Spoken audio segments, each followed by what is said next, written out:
Yo, what's good everyone? Welcome back to another video. And today I want to share you the one thing that's helped me the most with my life, with success. It's helped me more than any book, any podcast, any YouTube video that I've watched. Now, this is something you probably heard before, and it's going to be about environment and changing your environment, optimizing for it. Right now, we are in Rockwell. As you can see in the view from the back, it's absolutely beautiful. This place actually lights up at night during the holiday seasons. It's like a bright yellow outline for all the buildings. If you guys haven't seen it yet, you should look it up or come here. But this is probably the nicest neighborhood in Manila and all of the Philippines. I'm here at my friend's house, and he recently made the move here like 1 to 2 weeks ago. I can just tell, just walking around this neighborhood and being surrounded by successful people, potential businessmen, artists, celebrities, entrepreneurs, everything under that sun, it's rubbed off on me. It's rubbed off on my nature, my work ethic, how I think, everything. That's pretty much what I want to make the video about today, because you are the sum of the 5 people that you hang around with. That's something you've most likely heard before. But when you put it into practice, words can't describe how powerful that is. Obviously, if you're surrounded by 5 people who smoke weed, who drink, who do drugs, people who I kind of surrounded myself with 2-3 years ago back in university, and I shouldn't have, and I didn't choose to, because that was the majority of people, to be honest, back in university. But I was around those people most of the time. If you're stuck in that same position, one of the best things you can do is start optimizing your environment, start changing it for the better. So I'm just gonna break down a couple of reasons why this happens and why this is actually so important. Now, the first reason being is energy. If you're around an angry person, you're bound to feel a bit of anger too. It's something that words can't describe. It's just you feel it in the air. So if we are to put ourselves in a room like that, if we are to put ourselves in a room of successful people, people who are aiming for more, they have high standards and are not willing to lower their standards, that's all gonna rub off on you. If you guys can look up the vibrational scale, the scale of consciousness, you'll know at the bottom is guilt and shame. In the middle is going to be indifference, it's going to be apathy, it's going to be neutrality. And then at the highest vibration is things like enlightenment and love. Now, very rarely people get to that vibration, pretty much like Buddhist monks or people who have become enlightened reach those type of stages. But what you're trying to aim for is as high vibration as you can. Obviously, feelings like love, happiness, joy, gratitude, abundance. Most people go wrong is they feel like they don't know enough, they don't feel like they have enough. They're always trying to find that new podcast, that one book, that one YouTube video to help fill in the gap of their knowledge.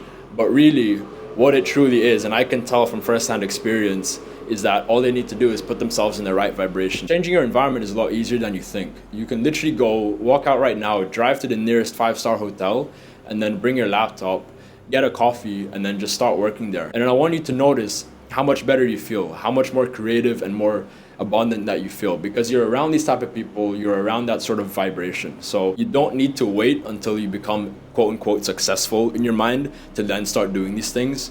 You need to give yourself permission already to start doing these things because you can.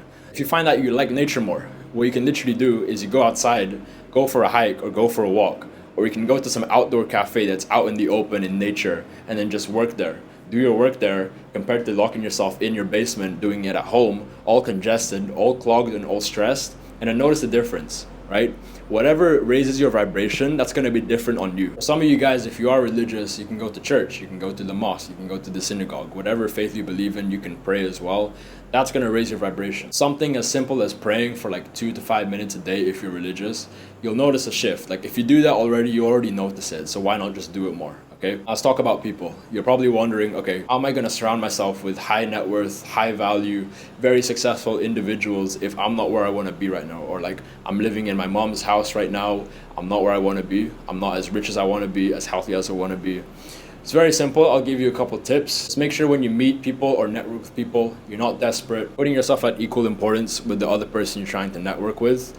Obviously, don't look up to them, don't put them on a pedestal, don't be a fanboy or a fangirl. At the same time, don't look down on them and don't be a douchebag. You want to see them as equal level. At the same time, you also want to listen. You also want to be the one asking questions and just be respectful overall. It's not very hard to do, and most of the time, you'll find that even if they have a lot of money or they're very successful, they're still going to respect you because of how you carry yourself ultimately. And that's something money can't buy. Another thing you need to be doing is to be asking yourself the question of, where are the type of people I want to network with hanging around? That's the very important question. And then make a list. So for example, what cafes do they go to? What bars do they go to? What neighborhoods do they live in? What kind of sports are they playing? Like what kind of gyms do they go to? What kind of private events are they going to? You want to reverse engineer the type of people you want to hang around with not start from the beginning. You want to start with the end in mind, because you can reverse engineer it. Okay, they go to the XYZ cafe, they go to this restaurant, they go to this city. Therefore, what I need to start doing is simply going to those restaurants and going to those bars and those places that they hang out, and lo and behold, an opportunity might arise. I might meet a person that I find interesting, and then we start chopping it up. I start a conversation, and boom, I build a connection. Another thing you want to do as well is start optimizing your personal brand and your online presence. Now, I know some of you might be thinking, oh, I don't want to post, I'm a private person, but you need to get over that, guys. It's 2025 now. You have to be online. You have to present yourself in a way that's going to make you successful. Okay, no more hiding behind the camera and having no profile picture. So I have a couple of videos on my channel how to do that, but pretty much in a nutshell, have a clean profile, some pictures, some videos, some reels, whatever that showcases your lifestyle, and start building your following from there. Start networking from there. I'll give you guys a story. This time last year, I collabed with a person who lives in this condo. His name's Evan, and we did a podcast. In that podcast, you can check on his channel. His name's A Savvy Expat. That podcast between me and him, it got like 15,000 views, and it brought a lot of eyeballs into me. So after the podcast, we worked for a bit, and then we went to cigars after. And I also met one of his other friends called Taka. Shout out Taka if you're watching this, bro. Miss you. It's funny because I literally just made 2 changes. I started changing my environment. I changed my social circle, and I also changed the place I was working at, because before I used to be a guy where I just lock in my condo. But those 30 days in January last year, I started working in nice spots. I started working in nice hotel lounges, Shangri-La BGC, if you guys know about it. And I literally just started hanging around with different people.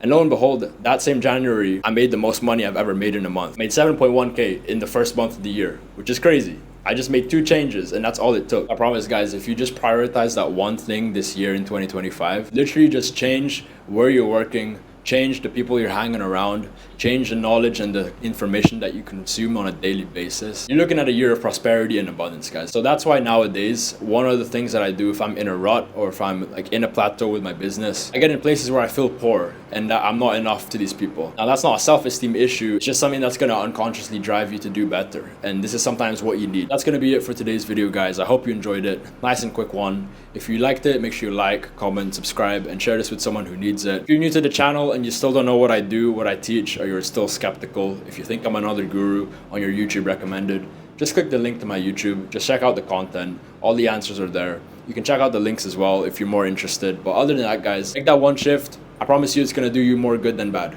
Okay? See you guys in the next one. Peace.